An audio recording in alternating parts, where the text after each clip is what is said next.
আৰু এতিয়া যে আমি খবৰ পাইছোঁ এৰাউণ্ড 6:30 আছপাছ দুইটা ল'ৰা আহিছে আৰু ইয়াত যে এইটো যে ডাম্পাৰ যে মালিক আছে জেৰিউল ইছলাম তাক কৈছে কি টকা দিয়া কিবা কৈছে কি নাই টকা কি কাৰণে টকা দি এতিয়া একটা গুলি তাৰ ভৰিত মাৰিছে আৰু সেইটো যি লাগিছে যি ইঞ্জুৰিটো চাই লাগিছে সেইটো বেছি কটা হ'ব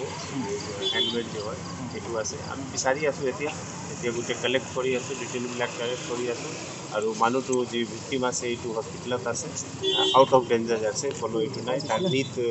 লাগিছে বুলি আৰু ডক্টৰ কোৱা হিচাপে এতিয়া আউট অফ ডেঞ্জাৰ আছে ছাৰ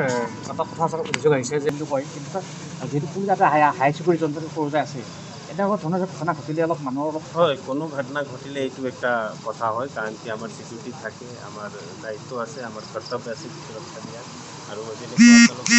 পাপা গাড়ী আহি চেক কৰে গোটেই জেগা যায় গোটেই জেগা চেক কৰি থাকে পাপা গাড়ীৰ কামে আছে পেট্ৰলিং কৰি থাকে